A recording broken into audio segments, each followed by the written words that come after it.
Hello everyone, welcome to the Zorawar classes. आज हम करेंगे केवीएस पीआरटी 2018 का, यानी कि कह सकती हूँ सबसे लेटेस्ट एग्जाम जो केवीएस ने लिया है पीआरटी का, उसका पेडागोजी सेक्शन हम सोल्व करेंगे। और मतलब 2 दिन में करेंगे। आज 10 क्वेश्चन लेंगे और 10 क्वेश्चन हम कल ले लेंगे। मेरे पास ये सेट सी था, ठीक है, सेट सी था, तो मैंने सेट सी के अकॉर्डिंग क्वेश्चन मतलब लिखे हैं। आपके पास कोई और सेट भी हो सकता है, तो हो सकता है शफलिंग हो जाए, ठीक है, लेकिन फिर भी क्वेश्चन वही रहेंगे।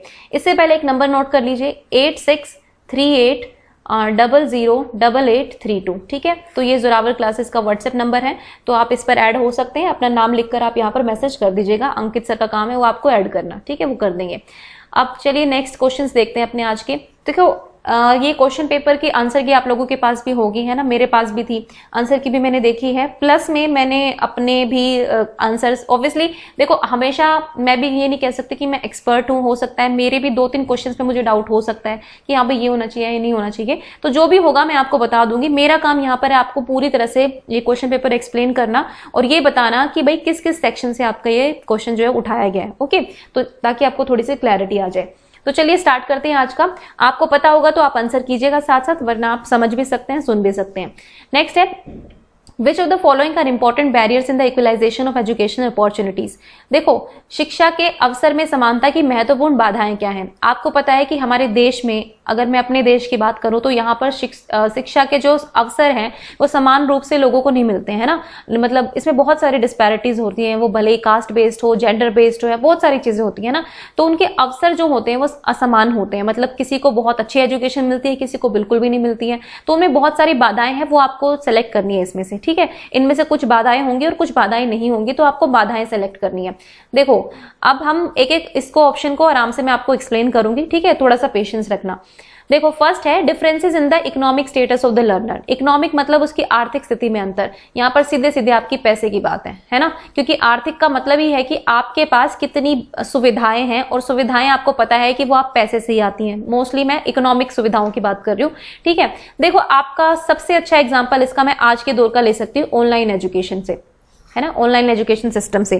क्योंकि आपको पता है कोविड-19 की वजह से जो है एजुकेशन सिस्टम जो है पूरा हैम्पर हुआ है, उसमें बहुत ज्यादा प्रॉब्लम्स आई हैं। लेकिन ऑनलाइन एजुकेशन के थ्रू जो है इस चीज की भरपाई करने की कोशिश की जा रही है। लेकिन आप एक बात बताओ, जितने भी गरीब लोग हैं जिनके पास बेसिक सुविधाएं तक नहीं है, रोटी कपड़ा मकान के लिए वो लोग जद्दोजहद करते हैं, क्या उनके बच्चों को ये ऑनलाइन एजुकेशन प्रॉपर रूप से मिल रही है? देखिए कुछ बच्चे तो ऐसे भी हैं जिनका अभी तक कॉन्टेक्ट नंबर ही चेंज हो गया है, स्विच ऑफ हो गया, तो उन तक स्कूल वाले पहुंच ही नहीं पा रहे हैं। अगर मैं सरकारी स्कूलों की बात करूं, मैं प्राइवेट स्कूल की बात नहीं कर रही, मैं आपको उन स्कूल्स की बात नहीं कर रही जो हाई फाई स्कूल्स हैं, है ना, क्योंकि उन लोगों के पेरेंट्स इतने अवेयर हो जाते हैं, उन लोगों के पेरेंट्स को पैसे की इतनी चिंता नहीं होती, उनको अपने बच्चे की एजुकेशन पर ध्यान देते हैं वो लोग। लेकिन अगर मैं गरीब लोगों की बात करूं, है ना, जो बिल्कुल पुअर कैटेगरी से हो गए, बिलो पॉवर्टी लाइन हो गए, इन बेचारों के पास क्या है? इन लोगों को अपनी रोटी की ज्यादा टेंशन है बजाय कि बच्चों की पढ़ाई के। तो इन लोगों के पास ना बेसिक मोबाइल फोन्स मिलते हैं, ना इनके पास आपको लैपटॉप्स मिलेंगे, ना इनके पास इनके पास आपको टैबलेट्स मिलेंगे। कैसे अपने बच्चों को पढ़ाएंगे ना? इनके बच्चों को क्या ऑनलाइन एजुकेशन अच्छे से मिल पा रही है? तो इसका आंसर है नो, यानी कि इनको शिक्षा में समान अवसर नहीं मिल पा रहे हैं, क्योंकि इनका इकोनॉमिक स्टेटस जो है वो बहुत लो है, इनके पास पैसे नहीं है ना, सिंपल भाषा में कहूं तो यानी कि ये एक बैरियर होगा ही होगा, ठीक है। ये तो भाई जग जाहिर है, आप देख सकते हैं। मैंने एक दिन मैं न्यूज चैनल पर देख रही थी, एक बच्चा जो है गरीब घर का है, तो उसके मम्मी से या पापा से उन्होंने पूछा रिपोर्टर्स ने कि क्या आप कैसे पढ़ा रहे हैं? तो उन्होंने कहा कि हम पढ़ाएं कहाँ से मैडम, हम तो खाने के ही हमारे पास बड़े वो हो गए हैं, तो हम कहाँ से क्या पढ़ाएंगे? अभी पढ़ाने की सुध नहीं है उनको अपना पहले खाना चाहिए, क्योंकि भाई जीने के लिए सबसे जरूरी तो आपका ये खाना है ना, वही नहीं मिल पा रहा है इन बेचारों को, तो ये कहाँ किस एजुकेशन पर ध्यान देंगे, ठीक है। तो यानी कि ये तो ऑब्वियसली एक बैरियर होगा। फिर है जेंडर डिस्पैरिटीज की। देखो मैं थोड़ा एक्सप्लेन ज्यादा कर रही हूँ, ठीक है, वो इसलिए कर रही हूँ ताकि जिनको चीजें क्लियर हो जाएं, ठीक है, बेसिक यही है। वरना आंसर की तो आपके पास भी आप आराम से आंसर लगा सकते हैं, मुद्दा यहाँ पर ये नहीं है। मुद्दा ये है कि आपको अच्छे से समझ में आए। अब जेंडर डिस्पैरिटीज की बात करें तो मेल फीमेल वाली वही जेंडर कंस्ट्रक्ट्स या जेंडर स्टीरियोटाइप्स की बात आ जाती है ना। देखो जब पहले के जमाने में, आज तो बहुत सारी चीजें चेंज हो गई हैं, मतलब मैं खुद देखती हूँ, नोट करती हूँ कि चीजें चेंज हो गई हैं, लेकिन पहले क्या होता था कि भाई लड़कियां हैं तो स्कूल नहीं जाएंगी, है ना, मतलब उनको तो घर का ही काम करना है या फिर आगे उनकी शादी हो जाएगी, घर संभालना है, या जो भी थिंकिंग होती थी, और मेल्स को थोड़ा एजुकेशन पे जोर दिया जाता था। इवन जो हमारे बड़े बड़े महान नेता हुए हैं उनमें से भी कई लोग, मैं नाम नहीं लूंगी, कुछ लोगों की ऐसे थिंकिंग थी कि भाई नहीं ठीक है, फीमेल्स को नहीं, पहले मेल की एजुकेशन कंप्लीट करो, मतलब मेल्स को इनरोल करो पहले स्कूल में, उसके बाद हम फीमेल्स के बारे में सोचेंगे। जब मैं इंडियन एजुकेशन सिस्टम पढ़ रही थी, मतलब अपने टाइम में जब अपनी तैयारी कर रही थी तब बता रही थी, उस टाइम पे मैंने कुछ बुक्स पढ़ी थी तो उनमें ये चीज लिखी हुई थी, तो मैंने खुद फील किया कि जेंडर डिस्पैरिटीज हर कदम पर है ना। तो जेंडर डिस्पैरिटीज की वजह से ऑब्वियसली लड़कियों को थोड़ा सा पीछे ही रखा गया एजुकेशन के मामले में और मेल्स को हमेशा आगे बढ़ाया गया, ठीक है। और आज भी अगर हम देखें तो आप हर फील्ड में देख लो कि महिलाओं का स्टेटस या फिर महिलाओं की जो संख्या है वो कम होती है। मैं टीचिंग लाइन की बात नहीं कर रही हूँ, टीचिंग लाइन में क्योंकि महिलाएं ज्यादा मिलती हैं, वो इसका रीजन यही है क्योंकि वो कहते हैं ना कि देख रेख केयर, इसके पीछे भी एक जेंडर कंस्ट्रक्ट ही है, जेंडर स्टीरियोटाइप ही है कि भाई ठीक है आप अपना घर भी संभाल लोगी, आप मतलब टीचिंग प्रोफेशनल लाइफ भी संभाल लोगी और पर्सनल लाइफ भी संभाल लोगी, ठीक है। यहाँ भी जेंडर स्टीरियोटाइप है, ये नहीं है कि यहाँ पर नहीं है। तो मतलब यहाँ पर खैर बात ये है कि भाई जेंडर डिस्पैरिटीज की वजह से लड़कियों को जो है कम पढ़ने की वो मिली थी। अगर लड़कियां पढ़ भी रही थी तो 12वीं तक कर लेती थी या फिर 8वीं तक कर लेती थी। इवन मेरे पड़ोस में भी कुछ लोगों की ऐसे थिंकिंग है कि ठीक है 8वीं तक पढ़ लिया, 12वीं तक पढ़ ली तो बस अपने बच्चों को पढ़ा पाएगी, ठीक है, क्योंकि बच्चों की जिम्मेदारी तो मम्मी पर है, पापा पर है ही नहीं। तो मतलब वो वाली चीजें हैं, है ना। तो मतलब जेंडर डिस्पैरिटीज की वजह से भी ये जो मतलब इक्वलाइजेशन ऑफ एजुकेशनल अपॉर्चुनिटीज है, ये एक बैरियर है जेंडर डिस्पैरिटी भी, ठीक है, क्योंकि इसकी वजह से जो है लड़कियों को हमेशा से पीछे रखा गया और लड़कों को हमेशा आगे बढ़ाया गया। मैं आज के सिस्टम की बात नहीं कर रही हूँ, हो सकता है हर किसी की फैमिली में नहीं होता है ऐसा, लेकिन मैं मोस्टली बात कर रही हूँ आपको, ठीक है। वो आप सभी को पता है कि ये चीजें हैं, आज भी हैं ये चीजें, है ना। आज भी शादी पर ज्यादा, एजुकेशन पर कम जोर दिया जाता है, तो ये चीजें आप ध्यान रखना। नेक्स्ट है कॉमन स्कूल सिस्टम। देखो common school system is not a barrier, ये आप हटा देना इसको पहले से। क्यों हटा देना इसको? देखिए कॉमन स्कूल सिस्टम की सबसे पहले बात की गई थी 1964 के एजुकेशन कमीशन में, जिसको हम कोठारी कमीशन भी कहते हैं, 94-96 तक चला था। उसके बाद एनपी 1968 में जिक्र किया गया, उसके बाद एनपी 86 में जिक्र किया गया इसका, ठीक है। कॉमन स्कूल सिस्टम लाएंगे इंडियन एजुकेशन सिस्टम में। कॉमन स्कूल सिस्टम का मतलब क्या है कि कोई किसी तरह का डिवीजन नहीं रह जाएगा, ना सरकारी स्कूल होंगे ना प्राइवेट स्कूल होंगे, मतलब एक ही लेवल के स्कूल होंगे, ठीक है, एक ही लेवल के स्कूल होंगे, उनका ऐसे सेग्रीगेशन नहीं होगा, ये प्राइवेट स्कूल है, ये भाई सेमी प्राइवेट है, या फिर ये इस तरह का स्कूल है, ये एनजीओ चला रहा है, ये वो चला रहा है, या फिर ये सरकारी स्कूल है। मतलब एक सिस्टम लाना है और हर बच्चा जो है इन सिस्टम मतलब इस एजुकेशन सिस्टम में आएगा और मतलब शिक्षा ग्रहण करेगा, तो इक्वलाइजेशन ऑफ एजुकेशन अपॉर्चुनिटीज उसको मिलेंगी, ठीक है। और ठीक भी है, अगर आप प्राइवेट और गवर्नमेंट का ये भेद ही मिटा देंगे तो हर बच्चा एक ही तरह के स्कूल में पढ़ रहा है, तो ऑब्वियसली हर सेक्टर से, हर स्टेक होल्डर का इसमें अपना पूरा एफर्ट होगा, 100% होगा। भाई सरकारी स्कूल के टीचर्स के बच्चे भी यहीं पढ़ेंगे, ठीक है, बड़े बड़े हाई इनकम ग्रुप वाले लोगों के बच्चे भी यहीं पढ़ेंगे, तो वो भी थोड़ा ध्यान देंगे कि हमें स्कूल मैनेजमेंट पे और इन चीजों पे थोड़ा कंट्रोल रखना है कि हमें एजुकेशन सिस्टम जो है वो सुधरे, ठीक है। वो भी नेताओं पर प्रेशर बनाएंगे, है ना, प्रेशर ग्रुप्स वगैरह होते हैं। तो मतलब ये चीज एक बैरियर नहीं है, बल्कि ये एक अच्छी चीज है कॉमन स्कूल सिस्टम की बात करें तो, ठीक है। लेकिन ये आया नहीं अब तक इंडिया में, ठीक है, ये भी बात सुन लो।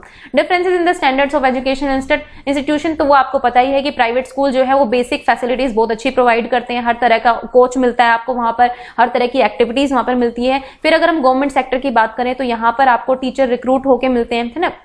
मतलब मैं ये नहीं कह रही कि टीचर्स बेकार मिलते हैं, जो भी है, मतलब हो सकता है कुछ टीचर्स का एटीट्यूड ऐसा होता है कि ठीक है सरकारी नौकरी है, कर लेंगे जिस तरह से बढ़ रहा है मामला, है ना। फिर ऊपर से गवर्नमेंट स्कूल्स में बेसिक फैसिलिटीज जो होती हैं वो बच्चों को पूरी नहीं मिलती हैं, टॉयलेट्स अच्छे नहीं मिलते हैं, सफाई नहीं होती है वहां पर, ठीक है। और मतलब बैठने की डेस्क, कई लोग तो बच्चे दरी पर बैठे रहते हैं, घंटों दरियों पर बैठे रहते हैं, ना। मतलब बहुत सारी चीजें ऐसी हैं जो प्राइवेट स्कूल में ज्यादा मिल जाती हैं, यहाँ गवर्नमेंट स्कूल्स में कम रहती है, तो इस वजह से भी डिस्पैरिटीज आ जाती हैं, ठीक है। तो यानी कि ए, बी और डी होगा, ठीक है। तो ए, बी, डी कौन सा है? Option number 3 is the correct option. ये थोड़ा लंबा क्वेश्चन था क्योंकि इसमें एक्सप्लेनेशन ज्यादा था, ठीक है।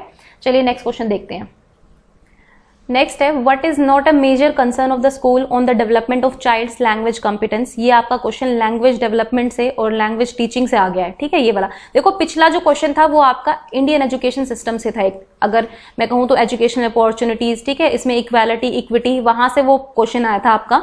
और ये आपका आया है बेसिकली लैंग्वेज डेवलपमेंट एरिया से, मतलब इसमें सीडी चाइल्ड डेवलपमेंट की बात नहीं है यहाँ पर बेसिकली जो लैंग्वेज टीचिंग है या फिर लैंग्वेज स्किल्स होती हैं उससे रिलेटेड है, जिसमें second language, first language acquisition सब कुछ आ जाता है, ठीक है।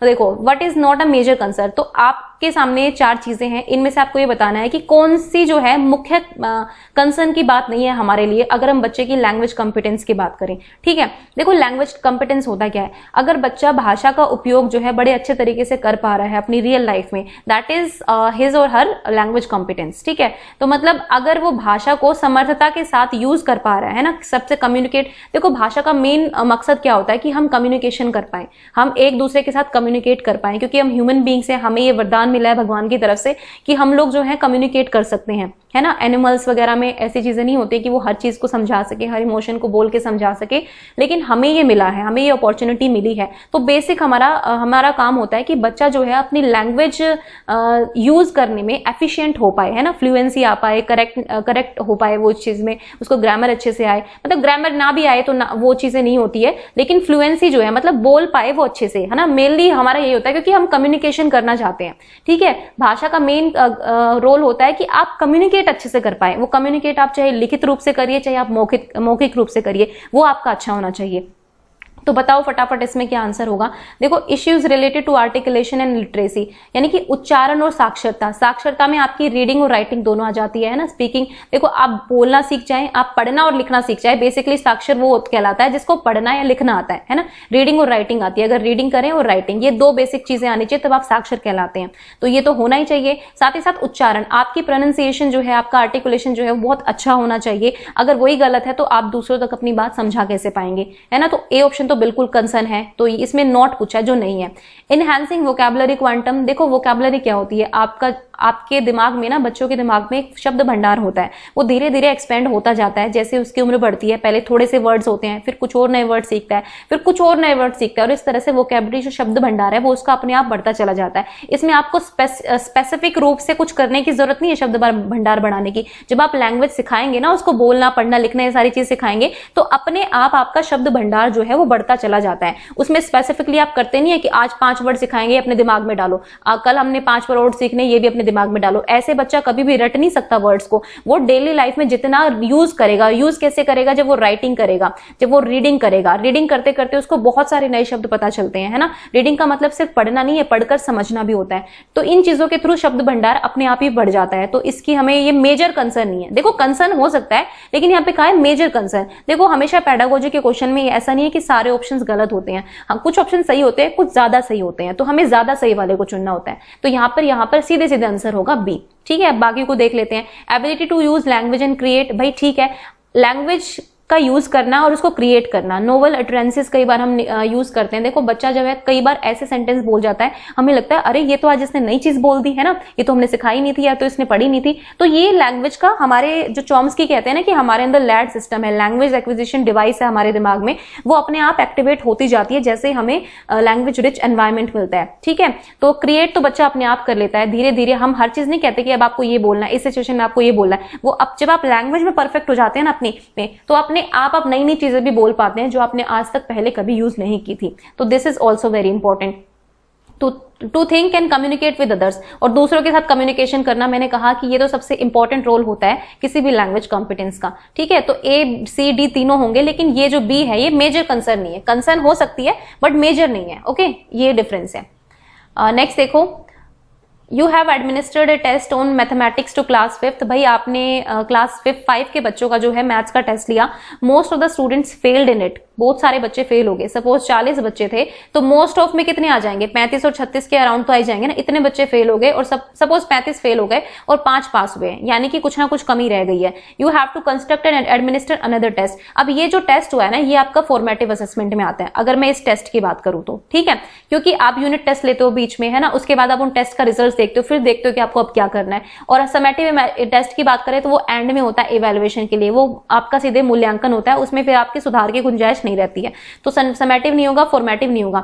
अब इसने कहा है कि आपको कंस्ट्रक्ट करना है एक और टेस्ट। वो टेस्ट कौन सा होगा? भाई फॉर्मेटिव तो आप ले चुके हैं ना, अब आपको क्या करना होगा। जब आपने फॉर्मेटिव लिया तो आपने देखा कि मतलब मोस्टली बच्चे फेल हो गए, मतलब गड़बड़ कहीं ना कहीं टीचिंग लर्निंग स्ट्रेटजीज में रही है ना, वरना ऐसा तो नहीं हो सकता कि भाई सारे बच्चे फेल हो रहे हैं, कुछ ही पास हो रहे हैं। यानी कि आपने या तो टेस्ट जो है बहुत डिफिकल्ट दे दिया, मतलब बहुत सारे रीजन हो सकते हैं। ऐसा नहीं कि बच्चों ने पढ़ा नहीं है, या तो आपने बहुत डिफिकल्ट टेस्ट दे दिया है, या आपने मतलब ऐसा टेस्ट दे दिया है, मतलब जो कंसेप्ट बच्चों को कराए नहीं गए, आपने एक्सपेक्टेशन ज्यादा रख ली, मतलब वो बहुत सारी चीजें हो सकती हैं। ठीक है, इसके बाद आप करेंगे डायग्नोसिस। ठीक है, बच्चों का आप डायग्नोसिस करेंगे, नैदानिक परीक्षण करेंगे और ये जानने की कोशिश करेंगे आखिर कमियां कहाँ रह गई, और फिर डायग्नोसिस कर दिया, उसके बाद आप करेंगे रेमेडियल टीचिंग।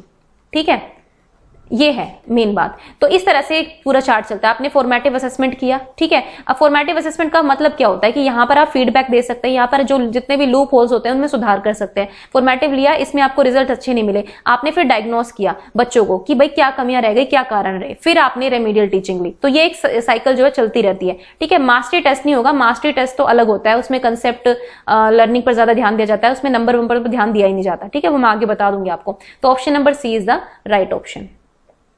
तो चलिए नेक्स्ट देखते हैं। ये आपका असेसमेंट एंड इवैल्यूएशन का क्वेश्चन था। ठीक है, सीधे सीधे असेसमेंट एंड इवैल्यूएशन से देखो, अब ये जो पिछला क्वेश्चन था, आपने अगर formative assessment, summative assessment, diagnosis test पढ़ा हुआ है तो वो क्वेश्चन इजी, मतलब ये चीज आपको, अगर आप किसी बुक को भी पढ़ रहे हैं तो आप हर बार ये चीजें पढ़ेंगे नहीं कि ऐसे आपने टेस्ट दिया। ये एग्जांपल जो है ना, आपकी जो थ्योरेटिकल नॉलेज है उसके बेस पर बनता है, फिर आपको अप्लाई करना है कि आपने कितनी अच्छे से थ्योरी कवर की है ना। तो मतलब इसमें टेस्टिंग और इवैल्यूएशन से था वो। नेक्स्ट है micro teaching is a technique used for. तो माइक्रो टीचिंग ये अगर आपने पढ़ी है तो बहुत डायरेक्ट आंसर है इसका। ठीक है, तो बताओ फटाफट से क्या आंसर होगा। कम संख्या वाली कक्षाओं के अध्यापन हेतु, स्थिति में अध्यापन हेतु, विशिष्ट अध्यापन कौशल में शिक्षक की तैयारी हेतु, कठिन अवधारणाओं का अध्यापन हेतु। ठीक है, तो देखो इसका जो करेक्ट ऑप्शन होगा वो होगा preparation of teacher in specific teaching skills, यानी कि विशिष्ट अध्यापन कौशल में शिक्षक की तैयारी हेतु। देखो जो हमारी टीचिंग होती है वो एक प्रोफेशनल स्किल्स होती है। ठीक है, आप नॉर्मल ग्रेजुएशन देखो हर बच्चा करता है ना, ग्रेजुएशन हर बच्चा करता है, तो सब लोग करते हैं, उसमें कोई प्रोफेशनलिज्म नहीं है। लेकिन जब आपने स्पेशली डाइट की है, ठीक है, डाइट की या जेबीटी की या फिर बीएलएड की, ठीक है, बीएलएड की या फिर आपने डीएलएड की, तो इसमें जो है स्पेशलाइजेशन आ गया। यहाँ पर आपको प्राइमरी या एलिमेंट्री एजुकेशन कहते हैं ना, मतलब 1st to 8 तक के बच्चों को कवर किया जाता है बेसिकली। हालांकि आप टीचर बनते हैं पहले से 5वीं तक के ही, लेकिन मतलब कराया इसमें 8वीं तक के बच्चों का एक्सपीरियंस जाता है। तो ये एक प्रोफेशनल स्किल है। तो माइक्रो टीचिंग इसी का एक पार्ट है। माइक्रो टीचिंग में क्या होता है कि आप एक स्मॉल ग्रुप में, सपोज मैं आपको अपने उस स्पैन को याद करने के लिए बोलूंगी जब आपने डाइट वगैरह की होगी। ठीक है, तो आप लोग स्कूल्स में पढ़ाने जाते थे, है ना, टीचिंग करते थे, तो क्या होता था कि आपको सुपरवाइज करने के लिए भी कोई आता था आपके कॉलेज से या जो भी है। ठीक है, कई बार आप लोगों की कुछ ऐसी डेमो क्लासेस होती होंगी कि भाई एक को डेमो देना है, बाकी सब उसको ऑब्जर्व करेंगे, कुछ सीखेंगे। तो इसी तरह की एक टीचिंग स्किल्स का टेस्ट होता है। एक तरह से आप अपनी स्किल्स को, अपने आप को देखते हैं कि आपको कितनी स्किल्स आती हैं, किन चीज में आप बेहतर कर पाए हैं और कौन सी कमियां हैं। ठीक है, एक छोटे से ग्रुप में हो सकता है कि आपने 15-20 मिनट के लिए एक डेमो क्लास दे दी, आपके पीयर्स जो हैं, मतलब आपके जो सहकर्मी हैं, कलीग्स हो सकते हैं। ठीक है, अगर आप जॉब लगे हुए हैं, कलीग नहीं है तो आपके साथ जो आपके फ्रेंड्स हैं वो बैठ सकते हैं, 4-5 लोग, फिर आपको ऑब्जर्व कर सकते हैं, वो आपको बता सकते हैं, आपको फीडबैक दे सकते हैं कि हाँ भाई ये आपकी चीज हमें अच्छी लगी, ये इसमें थोड़ी सी आपको सुधार की जरूरत है। तो इस तरह की चीजें होती है माइक्रो टीचिंग में। ओके, तो मतलब स्पेसिफिक टीचिंग स्किल्स को बढ़ाने के लिए होता है कि आप अपनी स्किल्स को जो है निखार पाए। नेक्स्ट है question number 5, a teacher would become more effective if. एक टीचर जो है बहुत इफेक्टिव होगी अगर ही और she uses a good instruction aids. देखो अब यहाँ पे जो है सारे ऑप्शंस, ये मत सोचना कि भाई मैडम आपने ये क्यों बता दिया, ये नहीं होना चाहिए, ये क्यों नहीं हो सकता। तो यहाँ पे आपको बेस्ट देखना है, सबसे बेस्ट। ठीक है, क्योंकि यहाँ पे हो सकता है कई ऑप्शंस आपको अच्छे मिलेंगे, लेकिन बेस्ट को चूज करना है। तो फटाफट से आंसर करो। ही और she uses a good instructional aid, he she helps student to ask questions, he she help students to achieve mastery learning, student score high marks. ठीक है, तो भाई एक टीचर बहुत ज्यादा इफेक्टिव होगा अगर वो इनमें से क्या करता है अपने बच्चों के लिए। ठीक है, तो देखो इंस्ट्रक्शन एड्स तो सप्लीमेंट्री होते हैं, सिर्फ इंस्ट्रक्शन एड्स से यूज कर लेना ही आपकी लर्निंग को इनहेंस नहीं करता है। उसको मतलब टीचिंग एड्स, ठीक है, आप एक कॉन्सेप्ट क्लियर करा रहे हैं, लेकिन अगर आपको ही पढ़ाना अच्छे से नहीं आ रहा, आपने एक एड दिखा दिया, चार्ट दिखा दिया, ठीक है, आपने एक ऑडियो विजुअल एड दिखा दिया, बस लो भी सीख लो, सिर्फ इससे काम नहीं बनेगा ना। मतलब ठीक है, ये बहुत अच्छी स्ट्रैटेजी है कि आपको टीचिंग एड्स यूज करने चाहिए, लेकिन मोर इफेक्टिव ढूंढना है आपको। ठीक है, तो इसको हम एलिमिनेट कर देंगे। अब स्टूडेंट स्कोर हाई मार्क्स, ठीक है, तो ये हाई मार्क्स तो आपका परफॉर्मेंस गोल्स पर आ गया, ये हमेशा इंपॉर्टेंट नहीं होता है ना। कुछ बच्चे रट के भी हाई मार्क्स ले आते हैं, लेकिन उनके कंसेप्ट क्लियर नहीं होते हैं, तो ये भी नहीं हो सकता है। फिर है कि ही और she help student to ask question और ही और she students to achieve mastery learning. तो देखो अब इन दोनों में डिफरेंस बताती हूँ और फिर आपको आंसर बताऊंगी। यहाँ पे क्या है कि आप बच्चों को मदद करते हैं कि बच्चे क्वेश्चन पूछें। ठीक है, आप विद्यार्थियों की, जैसे कि आप बच्चे कुछ नहीं पूछ रहे हैं तो आप कहेंगे कि हाँ भी चलो बेटा कुछ पूछ लो अगर आपको नहीं समझ में आया, तो ये उस टाइप की बात हो गई। लेकिन अगर मैं सी ऑप्शन की बात करूं, देखो option number C is the correct option. अब मैं आपको थोड़ा समझा देती हूँ कि सी है क्यों। जो मास्टरी लर्निंग है ना, दो तरह की लर्निंग या फिर लर्निंग गोल्स होते हैं। एक तो होते हैं मास्टरी लर्निंग गोल्स, ठीक है, और एक होते हैं परफॉर्मेंस लर्निंग गोल्स, ठीक है। परफॉर्मेंस लर्निंग गोल्स और एक होते हैं mastery learning goals. Performance learning goals में आप सिर्फ मार्क्स पर फोकस करते हैं कि आपने जितना पढ़ाया आप पेपर में कितना लिख पाए, है ना। सिर्फ स्टैटिक है एक तरह से, इसमें कोई भी रिजिड तरीका है, फ्लेक्सिबल नहीं है, ठीक है। जिसके 100 में से 100 आ गए, 100 में से 95 आ गए, वो बच्चा बहुत अच्छा है। जिसके अगर 40 रह गए, 56 रह गए, वो तो बिल्कुल नालायक है, उसको कुछ नहीं आता है। ये इस टाइप की लर्निंग गोल्स है ना।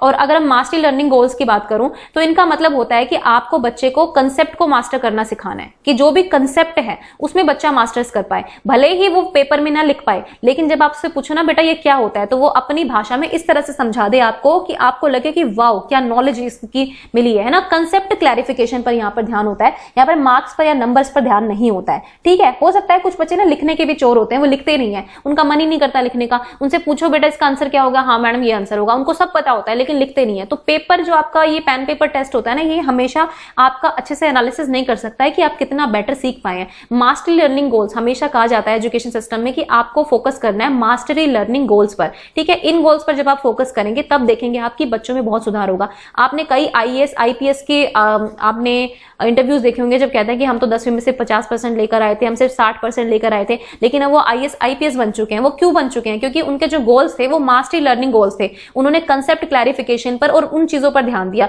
सिर्फ मार्क्स पर या आपने परफॉर्मेंस पर नहीं ध्यान दिया। और देखो परफॉर्मेंस वाले में यहाँ पर कंपैरिजंस होते हैं, ठीक है। इसलिए सरकार जो है ग्रेडिंग सिस्टम लेकर आई थी कि यहाँ पर कंपैरिजंस हो रहे थे परफॉर्मेंस लर्निंग गोल्स में, ठीक है। तो मतलब इसमें ये बोला जाता है कि भाई ठीक है बच्चों के नंबर आ गए, आप रैंकिंग कर दो फिर बच्चों की, है ना। ये फर्स्ट है, सेकंड है, थर्ड है। तो परफॉर्मेंस गोल्स हमेशा याद रखना कि performance learning goals are not better than the mastery learning goals. So mastery learning goals are always better than the performance learning goals, ठीक है। तो टीचर को हमेशा मास्टरी लर्निंग पर ध्यान देना चाहिए, कंसेप्ट क्लैरिफिकेशन हो जाना चाहिए बच्चे को। तो option number C is the right option. Next देखते हैं।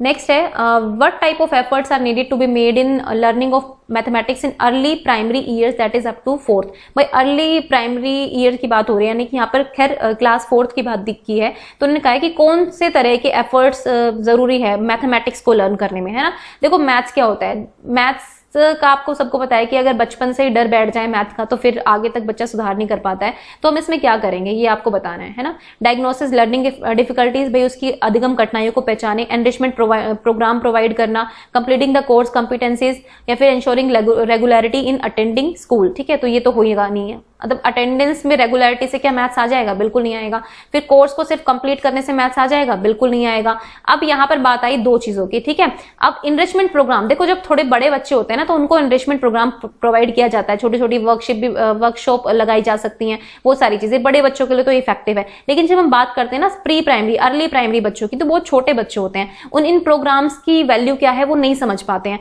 हमें यहाँ पर डायग्नोसिस लर्निंग डिफिकल्टीज पर ध्यान देना होगा। Option number A is the right option. आपने सुना होगा कि एरर्स जो हैं वो बहुत इंपॉर्टेंट होते हैं। एरर्स अगर आपको पता चल गया कि बच्चा क्यों और कैसे एरर कर रहा है तो आप उसकी लर्निंग डिफिकल्टी पहचान सकते हैं। और मैथ्स में एरर इज वेरी कॉमन, जैसे कि सपोज 74 है, 25 है, 26 लगा लो, ठीक है। 6 और 4 10 होते हैं। कई बच्चे यहाँ पे 10 लिख देंगे और यहाँ पर 9 लिख देंगे, ठीक है। कुछ बच्चे क्या करेंगे, हो सकता है कुछ बच्चे इनको माइनस कर देते हैं। अगर आप इसमें से माइनस करना देंगे तो क्या करेंगे कि 6 में से 4 माइनस करके 2 लिख देते हैं और यहाँ पे 2, इस तरह के आंसर लाते हैं।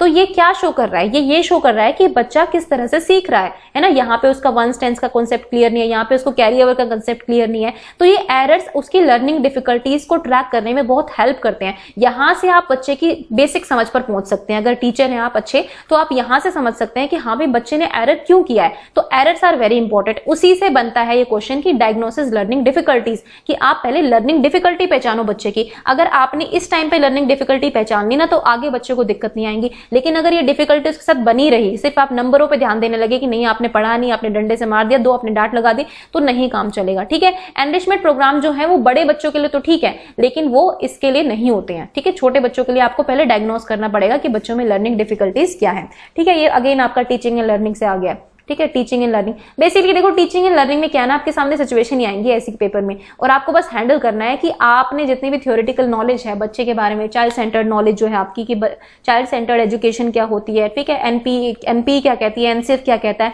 अगर आप इन सब चीजों को जानते हैं तो आप ये क्वेश्चन अच्छे से हैंडल कर सकते हैं। नेक्स्ट देखते हैं, which of the following is not the characteristic of social and emotional mature person. तो इनमें से कौन सी एक सोशली और मैच्योर इमोशनल पर्सन की कैरेक्टरिस्टिक नहीं है, ये आपको बताना है। तो फटाफट से आंसर करो इसका। He makes conformity to social expectation his primary goals, मतलब सोशल एक्सपेक्टेशंस को कंफर्म करना, एक तरह से सामाजिक अपेक्षाओं पर खरा उतरना उसका प्रमुख लक्ष्य बना लेता है, तो ये होगा। ठीक है, नहीं बताना है क्या नहीं होगी, ठीक है, क्या होगी उससे मतलब नहीं है, क्या नहीं होगी उससे मतलब है। ठीक है, is relatively free from anxiety. ठीक है, अगर वो बिल्कुल मतलब दुश्चिंता और मतलब एंग्जाइटी मतलब डर से और इन चीजों से मतलब घबराहट से अगर वो बिल्कुल फ्री हो जाए, इन सब चीजों के बारे में ना सोचे। ठीक है, उसको अपने इमोशनल स्ट्रेस को कंट्रोल करना आ जाए। ठीक है, सेंस ऑफ ह्यूमर उसका अच्छा हो और पॉजिटिव आउटलुक हो। ठीक है, तो ये तीनों चीजें, अगर बी, सी और डी की बात करूं तो तीनों बहुत इंपॉर्टेंट है भाई। एंग्जाइटी रहेगी तो किस तरह से सोशल और इमोशनली मैच्योर है, नहीं है ना वो मैच्योर। अगर कॉन्फ्लिक्ट रिजोल्व करने में वो अगर घबराता है, ठीक है, या फिर वो डरता है किसी चीज से, तो वो सोशली इमोशनल मैच्योर पर्सन हो ही नहीं सकता है। ठीक है, तो ये सारे इमोशनल मैच्योर पर्सन के गुण है। लेकिन अगर हम बात करें ए की, यहाँ पे कहा है कि सिर्फ सामाजिक अपेक्षाओं पर खरा उतरना। क्या आपको लगता है कि सोसाइटी की हर चीज बहुत सही होती है? नहीं, ऐसा नहीं होता है। ठीक है, पूरा समाज भी एक बात कहे ना, अगर वो कहे कि नहीं ये ठीक है और एक इंसान की भी अलग राय हो, ठीक है, तो जरूरी नहीं है कि इंसान गलत होगा, हो सकता है पूरा समाज गलत हो। तो सामाजिक अपेक्षाओं पर खरा उतरना पहला एम नहीं है। आपने अगर कोलबर्ग की थ्योरी पढ़ी है मोरल डेवलपमेंट की, ठीक है, कोलबर्ग की थ्योरी है मोरल डेवलपमेंट की, तो उसमें आप देखना कि उसमें उन्होंने ये भी बोला है कि जो लास्ट की 2 स्टेज होती है, जो पोस्ट कन्वेंशनल स्टेजेस होती है, वहां पे बच्चा सही गलत में एग्जैक्टली सोचना स्टार्ट करता है। मतलब एक्चुअल प्रोसेस जो होता है ना, समाज से अलग कट के वो वहां पे सोचना शुरू करता है कि हाँ भाई ये कौन सी चीजें हैं जो मतलब सच में ह्यूमैनिटी के लिए सही है कि नहीं है ना। तो मतलब सोशल एक्सपेक्टेशन पे सिर्फ आप खरे उतर जाओ तो आप सोशल और इमोशनल मैच्योर पर्सन होगे, ये आपका कोई भी क्राइटेरिया नहीं होता है ना। हमें हमेशा सोसाइटी की बुरी चीजों के प्रति जो है ना अवेयरनेस होनी चाहिए, उसके प्रति आवाज उठाने भी हमें आनी चाहिए। तो option number A is the correct option. Okay, next देखते हैं। This is something very difficult question I would say, क्योंकि अगर मैं होती, एग्जाम दे रही होती, तो मैं ऑप्शन डी लगा देती इस क्वेश्चन में। ठीक है, और आप में से भी बहुत सारे बच्चे सोचते होंगे कि ऑप्शन नंबर डी होगा, तो देखो ऑप्शन नंबर डी नहीं होगा इस क्वेश्चन का आंसर। पहले मैं आपको समझा दूं कि क्वेश्चन क्या है। क्वेश्चन ये है कि emotional response to symbolic stimuli is primary result of. ठीक है, देखो मैंने ये क्वेश्चन जब फर्स्ट टाइम देखा तो मुझे लगा कि यही होना चाहिए इसका आंसर। ठीक है, then I check the answer की, और आंसर की चेक की तो मुझे पता चला कि लर्निंग आंसर है। फिर मुझे लगा कि भाई लर्निंग गलत होगा, क्योंकि आंसर की हमेशा सही, 1-2 क्वेश्चन हमेशा गलत होते ही हैं। ठीक है, फिर थोड़ा सा सर्च किया, इसके ऊपर रिसर्च की, तो देखो एनसीईआरटी की जो बुक है, एनसीईआरटी की क्लास 11th की, उसमें एक लर्निंग चैप्टर है। ठीक है, हालांकि एग्जैक्ट आंसर नहीं दिया गया उसमें, लेकिन अगर मैं आपको उससे समझ से बताऊं तो ये लर्निंग होगा इसका आंसर। ठीक है, वो क्यों होगा आप थोड़ा समझा देती हूँ, मतलब जितना मुझे समझ में आया मैं आपको समझा देती हूँ। हो सकता है कि आपके पास भी कुछ एक्स्ट्रा ज्ञान हो तो आप मतलब इसको मैच कर लेना, एक तरह से एसिमिलेट कर लेना, या फिर अकोमोडेट करना चाहते हो तो वो भी कर सकते हो कि नहीं मैडम आप गलत बता रहे हो, ये आंसर होगा। ठीक है, देखो ऑफिशियल आंसर की में जो है लर्निंग आंसर है। ठीक है, मैंने भी पहले सोचा कि इंक्रीज सेंसरी परसेप्शन होगा, तभी जो है उसके इमोशनल रिस्पॉन्स जो है वो अच्छे आएंगे। ठीक है, लेकिन ऐसा नहीं होता है। देखो उस लर्निंग चैप्टर में, या फिर लर्निंग हम जो भी क्या कहते हैं कि जो परमानेंट चेंज होता है हमारे बिहेवियर में, वो लर्निंग हो जाती है। ठीक है, हम पहले कोई भी एक्सपीरियंस लेते हैं, उसके बाद उस एक्सपीरियंस के थ्रू हम ये समझ जाते हैं कि ठीक है भाई अब अगर ऐसी सिचुएशन कभी आएगी जिंदगी में तो हम ये वाली चीज नहीं करेंगे, ये चीज करेंगे। क्यों करेंगे? क्योंकि हमें एक्सपीरियंस हो चुका है, बुरा या अच्छा जो भी है। ठीक है, जैसे कि एक सिंपल सा एग्जांपल मैं दूं तो देखो एक सपोज एक फूल है, फ्लावर है। ठीक है, मतलब ज्यादा अच्छी ड्राइंग तो नहीं है, ये फ्लावर है, सपोज रोज का फ्लावर है, रोज में कांटे होते हैं, है ना। बच्चे ने इसको टच किया, रोज को तोड़ना चाह रहा था वो, लेकिन उसने ये ध्यान नहीं दिया कि यहाँ पर इसमें कांटे हैं, उसने डायरेक्ट इसको तोड़ लिया, उसके हाथ में लगी चोट, उसको खून निकल आया।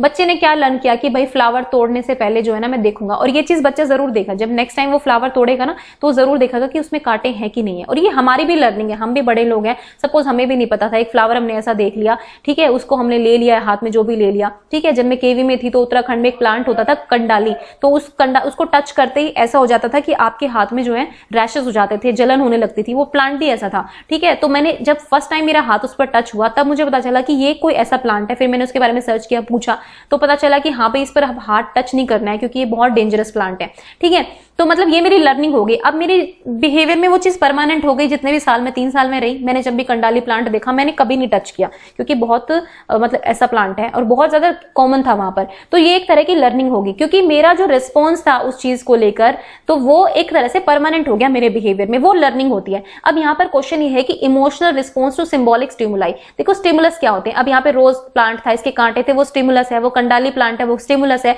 स्टिमुलस क्या होते हैं? उद्दीपन वो होते हैं जो हमारे वातावरण में प्रेजेंट होते हैं, जिनके साथ हम इंटरैक्ट करते हैं, और इंटरैक्ट करने के बाद हमें कुछ ना कुछ उसका एक पॉजिटिव या नेगेटिव इफेक्ट होता है हमारे ऊपर। ठीक है, यहाँ पर सिंबॉलिक स्टिमुलाई की बात हुई है। सिंबॉलिक स्टिमुलाई में आपके जेस्चर्स आ सकते हैं, है ना, आपकी साइन लैंग्वेज आ सकती है, ठीक है, आपके साइन बोर्ड्स आ सकते हैं। ट्रैफिक रूल्स में आपने साइन बोर्ड्स देखे होंगे ना, इन सब को देख के आपने ट्रैफिक रूल्स में जब आपने लाइसेंस बनवाया, आपको ये पता है कि हाँ भाई ये वाला रूल हमें फॉलो करना है ट्रैफिक में। अगर आप फॉलो नहीं करेंगे तो इसके कॉन्सिक्वेंसेज होंगे। तो क्या आप इसको हर बार ये करेंगे कि आप फॉलो नहीं करेंगे? नहीं, आप इसको फॉलो करेंगे। ये आपका बिहेवियर में जो है परमानेंट हो जाएगी लर्निंग। क्यों होगी? क्योंकि अगर आप फॉलो नहीं करेंगे आपको चालान देना पड़ सकता है, आपका एक्सीडेंट हो सकता है, ऐसे बहुत सारे साइन बोर्ड्स होते हैं, है ना। तो ये सिंबॉलिक स्टिमुलाई हुए ना। तो ये जो इमोशनल रिस्पॉन्स, जो भी आपका रिस्पॉन्स इस पर आएगा, वो क्यों आएगा? वो क्योंकि आपकी एक लर्निंग हो चुकी है कि अगर हमने इन कुछ किया तो हमें कुछ ऐसे से कॉन्सिक्वेंसेस भी हो सकते हैं, या भाई हमें अपनी सेफ्टी के लिए ऐसा करना चाहिए, कोई भी कंसर्न हो सकता है। ठीक है, तो ये आपकी लर्निंग ऑलरेडी हो चुकी है, इसीलिए आपके रिस्पॉन्स जो है इन सिंबॉलिक स्टिमुलाई की तरफ ये आएंगे ही आएंगे। ओके, तो this is the part of learning.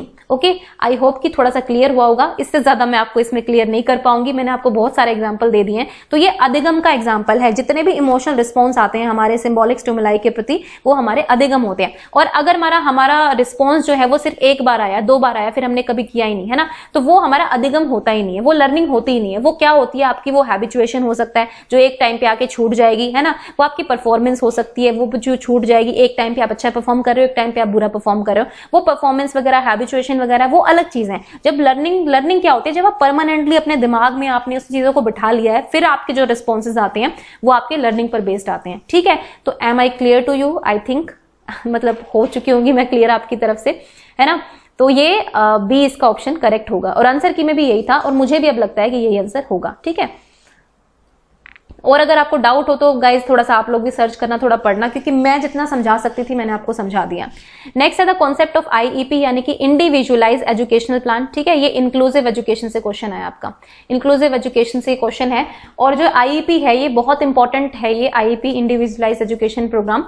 देखो ये आईईपी होते क्या है? एक्चुअली इनमें जो है पूरी प्लानिंग की जाती है, लेकिन ऐसा नहीं किया जाता कि अलग से प्लानिंग कर रहे हैं आप एक बच्चे के लिए। आपने पहले गोल सेट कर लिया, जो भी कर लिया, आपको पता है कि क्योंकि इंक्लूसिव एजुकेशन की बात हो रही है तो आपको पता है क्लास में हर तरह का बच्चा होता है। ठीक है, लेकिन इंक्लूसिव एजुकेशन ये नहीं कहते कि सिर्फ स्पेशल एजुकेटर ही पढ़ाएगा इनको, नहीं, ये नॉर्मल क्लास में पढ़ेंगे, लेकिन जो इनकी स्पेशल चीजें हैं ना उसके लिए आप स्पेशल एजुकेटर हायर कीजिए। ठीक है, आप उसके लिए प्लानिंग थोड़ी सी अलग कीजिए, ये है। लेकिन इनके जो बेसिक गोल्स होंगे, एम्स ऑफ एजुकेशन होंगे, वो कॉमन बच्चों के साथ ही होंगे। ठीक है, तो चलो इस पे थोड़ी सी नॉलेज मैंने आपको दे दी है, अब आप फटाफट इसका आंसर करो।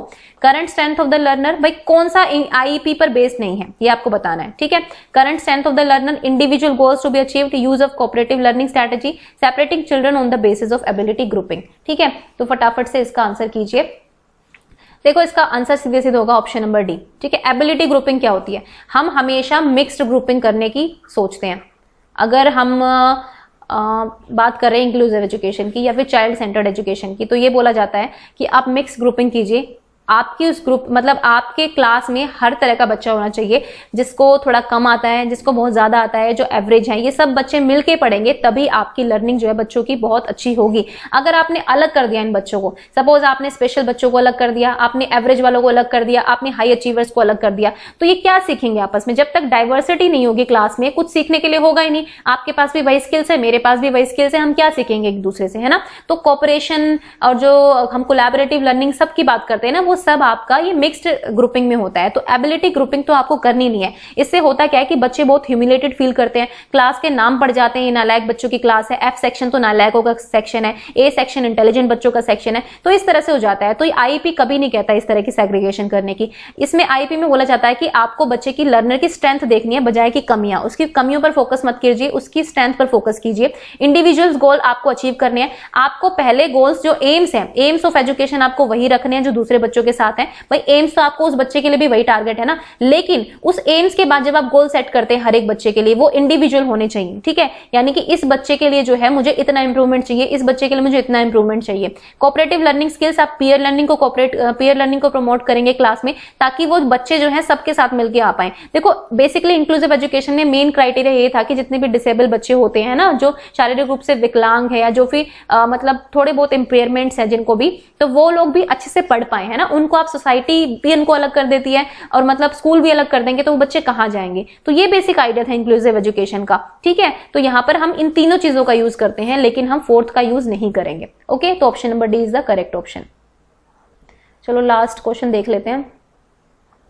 A generalized view or characteristic that ought to be possessed by men or women constitutes, ठीक है। अब ये क्वेश्चन बहुत आसान है ना, ये बहुत मतलब मैं कहूंगी कि बहुत इजी क्वेश्चन आ गया आपके लिए। तो चलो बताओ फटाफट से।